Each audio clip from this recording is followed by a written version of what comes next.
Offspring of Incest, what's your story and how is your life?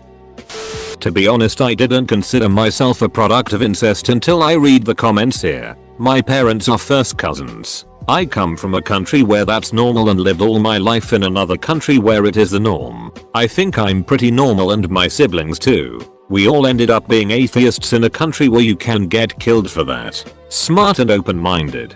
So in the eyes of my culture there's probably something wrong with us.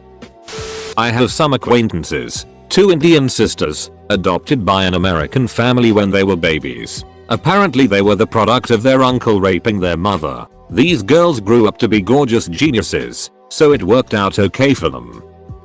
My old neighbor was the product of a father raping his daughter. He had some cognitive impairment that seemed like early onset dementia, but was very slow to progress. Diabetes and tons of mental health issues, hoarding, schizophrenia, agoraphobia, just about everything imaginable. If it was a thing back then, she would have also been on the autism spectrum. She had 2 children herself, non-incest, that were profoundly mentally ill and also somewhat intellectually disabled. The son was a horribly abusive paranoid schizophrenic and the daughter was a hoarder. They were all living together off of disability. Police raided their home and found they were living in filth with the dead rotting bodies of their pets everywhere. And the entire building was condemned by the health department. The son and daughter, adults in their 50s, wandered off never to be found. Their mother became homeless and ended up in a state-run nursing home. We were her only visitors.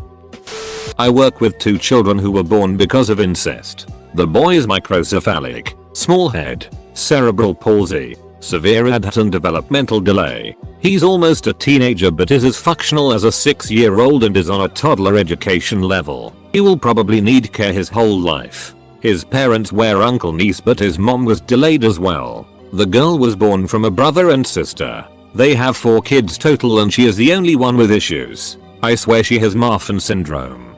Her joints are incredibly loose and she has very long fingers and toes. Her brain isn't able to process light properly so she's legally blind. She's also severely autistic, which is probably unrelated to her parents being siblings, but it actually benefits her because she's incredibly smart. She's 10 now and is learning to communicate well and is excelling in school these days. She's actually starting going to regular school now, in a special class because she's blind. But we have hopes that she will be able to go to the normal classes in a few years. She's still not potty trained, but that's expected when you have her level of autism and being blind. The worst thing I've ever seen as a pediatric CNA isn't the children from incest though. It's the children from parents who drank or did drugs while pregnant. Such beautiful children who would have been perfectly fine if their mothers hadn't put poison in their bodies. My parents are first cousins. I only got some hormonal problems but it's not too serious. It's really embarrassing. The younger ones in my family don't know it and neither do any of my friends. It would be horrible if they knew. A girl in my school once joked about my parents being cousins because I'm Middle Eastern and I nearly got a heart attack, but I just laughed it off since I knew it was just a joke.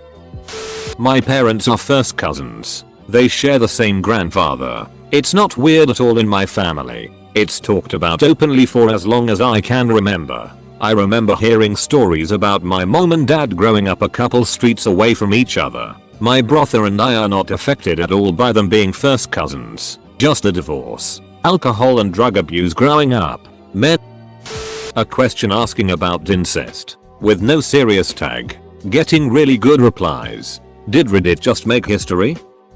I am not Offspring but was a teaching assistant at a private school for children that were either the public school system kicked out or could not handle. I'll never forget this girl. Her grandpa was her father. She was 19 or 20 and had to wear diapers all of the time. She suffered from severe autism and was the absolute sweetest girl. This was a couple of years ago, but if I remember correctly she was doing schoolwork at about a 2nd to 3rd grade level. The last day of school, her and almost all of the kids were so sad and did not want to leave for summer as we were pretty much the only steady constant figures they had. I actually ended up seeing her while I was walking home from work about a year after the school closed. She still remembered my name and gave me a big hug. I'll never forget it.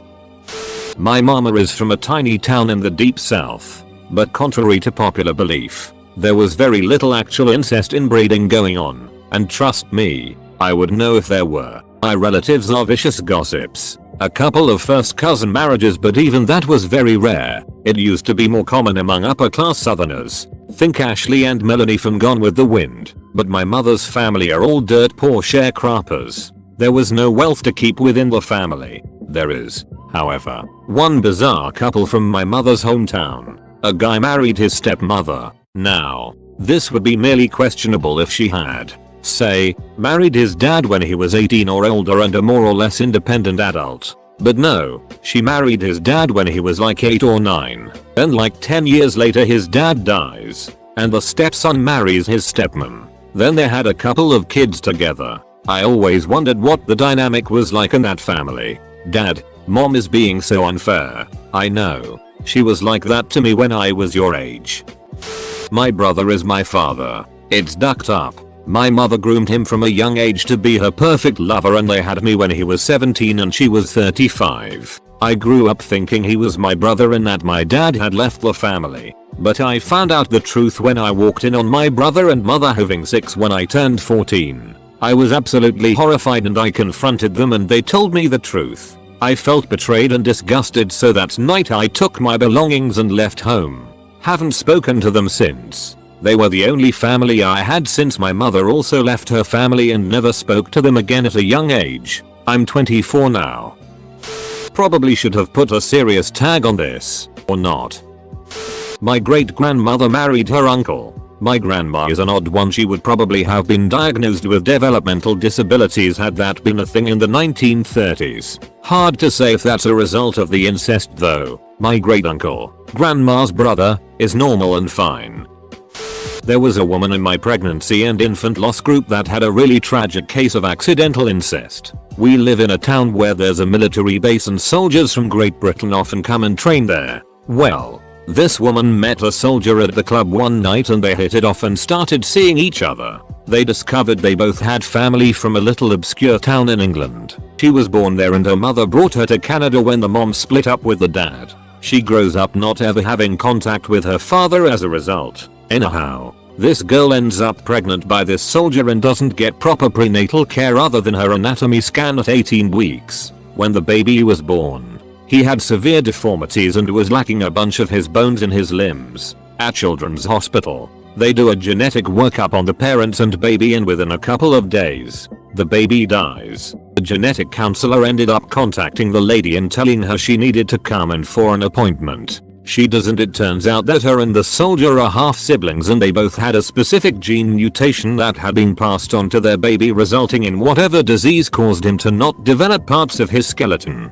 In the course of a few days, she lost her baby, found out her boyfriend was actually her brother, and went off the deep end and started using all kinds of drugs. Listening to her story made me feel uncomfortable and physically sick. It was awful. I felt sorry for her but also felt disgusted, even though I knew it wasn't really her fault. My parents were step siblings. They were raised together from young teenagers, but didn't have me until my mom was 28, I think. Anyway, my father robbed a convenience store while my mother was pregnant and was in jail for 4 years. He got out and they got back together. He did a bunch of heroin 6 months later and me and my mom found him dead. 6 months after that, my mother dropped me off with some of her junkie friends and never came back. They left me at a church and eventually the police found me. My mother was found dead in her car from an overdose the next day. My grandmother swears she was murdered by the mob for threatening to inform on them about my father's death. I really have no idea, but I think it's her coping strategy. I was raised by my mother's mom and father's dad, and they were extremely normal college-educated people. I've got a host of the mental issues my parents did, but I keep putting one foot in front of the other. Telling the story of my parents just sounds like it happened to somebody else now. When OP forgot the serious tag. Because this wasn't serious, I was expecting a long story about Antigone.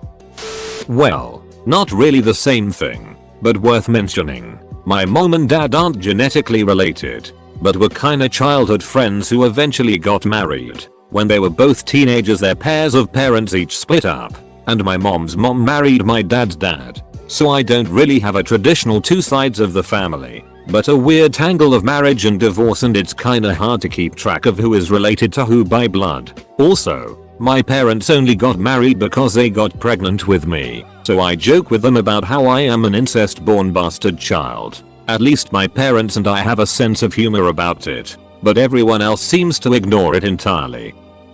When I was in the army, I knew a guy whose mother and father were first cousins. Dude was even from West Virginia and had a thick hillbilly accent. Everyone would call him inbred, but it never seemed to bother him. And he'd tell stories about ducking his cousins, but not his sister because she was too fat. I don't know how true it was, but he claimed his aunt had him up against a wall, grinding her butt into his D until he came. Weird guy. My sister-in-law is a French teacher in an area of Ontario that recently received a large influx of Muslim families. In Ontario, students learn French in elementary school. My sister-in-law was teaching her class elementary school French for aunt, uncle, cousin etc, and about half the class put up their hands. All recent immigrants. They wanted to know what word to use when your one parent is also the cousin of your other parent. They don't teach them those words anymore. Well, you see, it all started when my dad broke both his arms.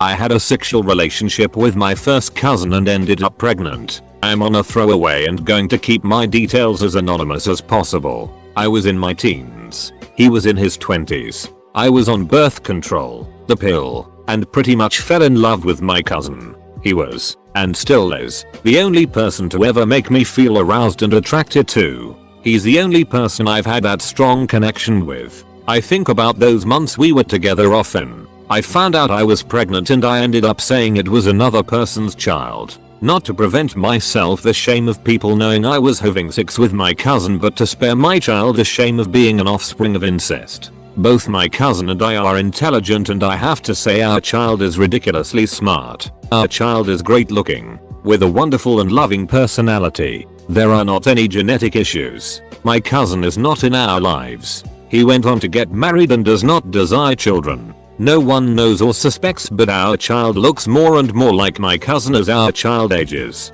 So much that my aunt has to suspect. We have looked at my cousin's baby pictures together and the cousin and our child are basically twins. But she has never said anything to me. I don't plan on ever telling our child, as I cannot see any benefit of him or her knowing.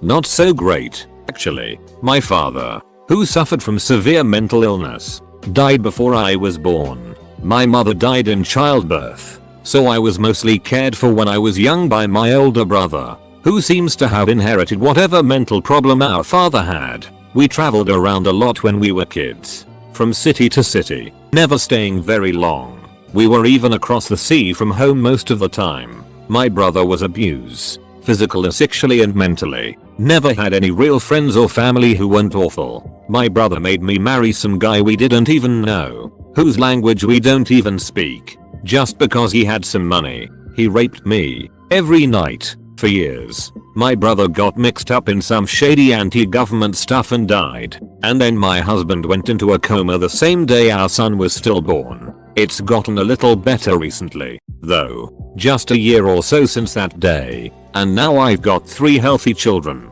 a better personal life, and I'm the ruler of a small city-state. Soon, the Targaryens will return to Westeros. I was adopted when I was 2. I am extremely close to my parents. They never kept it a secret that I was adopted. It really was no big deal until I got into those angsty teenage years and felt like I wanted to find my real parents. When I was 12, I found a small safe in my parents' closet and tried to find out anything I could. I found some information such as my original last name, but that was about it. Fast forward to about 6 years ago. I developed a bunch of pretty serious illnesses and was curious to see if anything was due to my genetic makeup. I met with a social worker from the state that I live in and he facilitated getting some info for me. He offered me the opportunity to meet my bio mother. I declined. I received a packet with my medical information. It turns out that my birth mother claims that her brother is my bio dad. Every woman in my bio mom's family, grandmother, aunts, etc. had significant mental health issues, and all of them had their bio children taken away due to serious neglect and alcoholism. So I don't drink.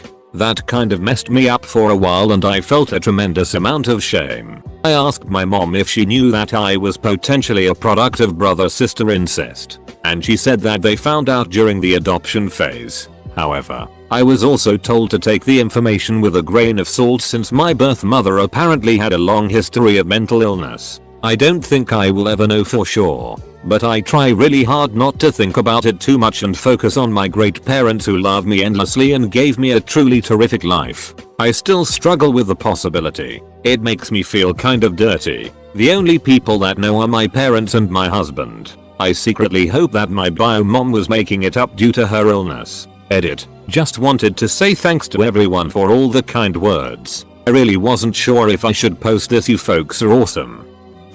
It's actually wonderful. My father and mother are father, daughter, but they are married to other people. My only genetic disorder is a rare case of synesthesia. I can see sound in color. It's only annoying in the dark when I'm trying to sleep because I see colors around me where the sound is coming from. I can even see my cat in complete darkness. I'm thinking about just adopting a child for fear of passing on my disorder.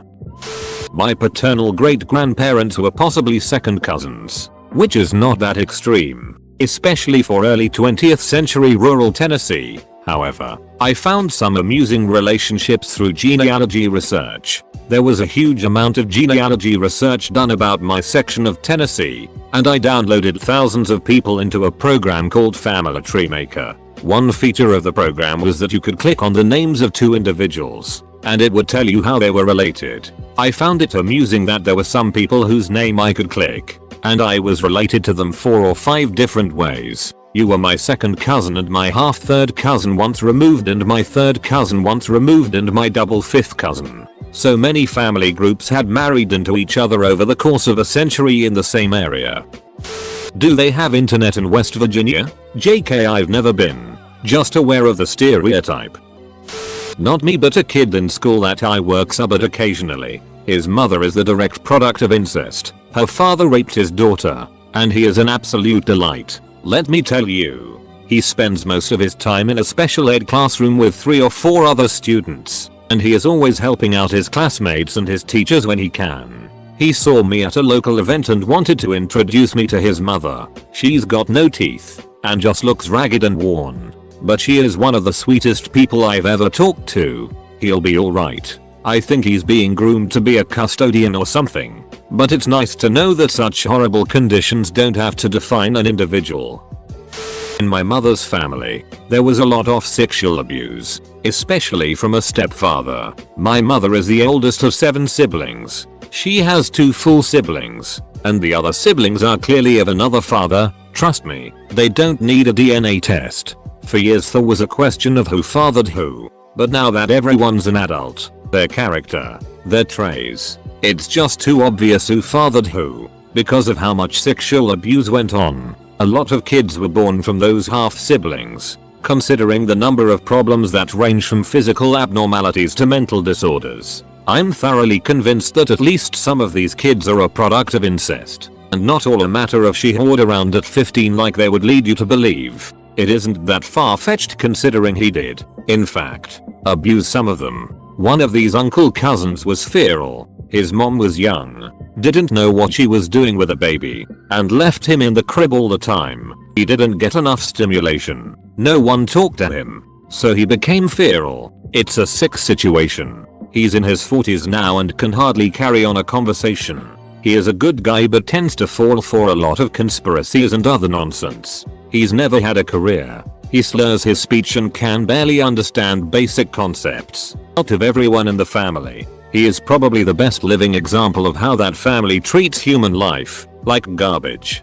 Basically, no one stepped in and fixed the problem. Thankfully my mother did not, to my knowledge, get abused by that man. Her little sister did, unfortunately, and my grandmother has since divorced him. These aren't rednecks, either. They live in New York in a suburban community. These aren't ghetto thugs. Needless to say, I stay far away from these people.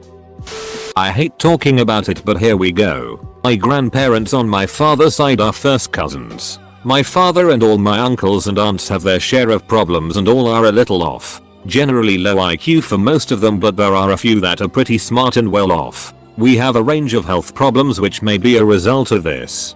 Diabetes, heart failure, blood pressure, and cancer all run rampant through my father's side. There are, I believe, 11 aunts and uncles, unless I'm forgetting one, which is possible, and only 2 of them have no medical issues. It's hard to give out so many details and remain anonymous because of how ducked up my family tree is. I was adopted at birth because of the ducked up life my biological parents lead. I have a lot of biological siblings and a few adoptive siblings. I knew mostly nothing of my biological siblings until I got older, in my teens. My adoptive family was actually one of my uncles from the incest line, who I call dad, rightfully so. I have blood pressure issues despite exercising and eating proper. I also have physical twitches that sometimes are uncontrollable. Some days are fine and I have none. Other days are embarrassing. Most of my biological siblings have kids that they can't afford or have lost to the state. Most of them will not work. 2 of my fully biological sisters have tried killing themselves numerous times, from taking meds to slashing their wrists. One of said sisters is an alcoholic. Hardest part to believe, I have unfortunately slept with one of my fully biological sisters. We knew when we did it, both were drunk and didn't care. Years ago. I am mentally here for the most part. But things like the above statements are signs that I'm not. I have issues with depression and general coping issues when something major in life happens. My biological siblings are all the same way with depression and coping. I know it affects us mentally, and I'm sure it's not just coincidental the health problems we all seem to face. It doesn't help having a low IQ family, but adding incest to the mix really ducked us over. There are very few people that I know aside from family that actually know about any of this. I have 2 friends who know about my family history. My grandparents. The thing with my sister. My grandparents are first cousins. One of my aunts was born with some jaw malformation. Mum got ducked up knees and a hole in her heart. Everyone has mental problems and needs medication. My parents are first cousins and I have 2 younger siblings. I've told close friends about that and their reactions were initially surprised but then very nonchalant about the whole thing. I used to tell some people about that as just a fact about myself. I didn't know the topic was taboo when I was younger because my parents didn't make it out to be taboo. But now I speak of it less and only tell people I'm comfortable telling. I like to think that I'm not defined by who my parents are, but rather that it's another part of my identity. Just like how I don't like seafood or that I like writing. My parents are cousins. I think genetics could get a little tricky, seeing as I'll probably be more at risk of things. When people attribute mental health intellectual disability to incest, I think it is reasonable to consider that the incest may have been in part the result of one or both partners having mental health issues to begin with. Well, I made a Reddit account for this, and well, my life is pretty normal. My parents are first cousins and I really have nothing really wrong with me at the moment, but I am only 16, so who knows. I understand that incest limits the gene pool and whatever, but I don't really think incest is a bad thing. My parents' marriage was arranged when they were kids, and mine is almost confirmed to be with my first cousin as well. My mom was raped by my uncle as a young teenager and became pregnant with me. I was raised not knowing about this for obvious reasons, but found out years later when I was in my early 20s and my uncle and father came to visit my mother after being absent from her life for over 2 decades, trying to apologize for what he'd done and make amends. I did not find out he was my father until after we had hung out a bunch and been hunting and fishing together. He initially told me that my mom didn't like him because he never stood up for her against their abusive father. He and I became close and he started helping me out with a small business that I had taken over from a friend. But then eventually the truth came out and he told me about how he and my mom were actually involved sexually with each other from a young age due to them both being abused by their father and their crazy mother. I had no idea about any of this since I was never told about my real grandparents. Eventually the consensual stuff between my mom and uncle got pretty involved until she realized it was wrong, but he still wanted it and ended up raping her. That's when he ran out of her life, but he had no idea she got pregnant with me because she got married soon thereafter. When I was a little kid she got remarried and had another kid, my half brother. Mom and I became estranged when I was a teenager and I ran away. But recently we had grown closer since I came back to where she was living with my now grown up half brother. She died not too long ago and I think my half brother had something to do with it. I know he's not the product of incest, But there is something definitely wrong with him. He was checked into a mental facility after he started thinking he was her and wearing her clothes like some kind of freak. I still don't trust him.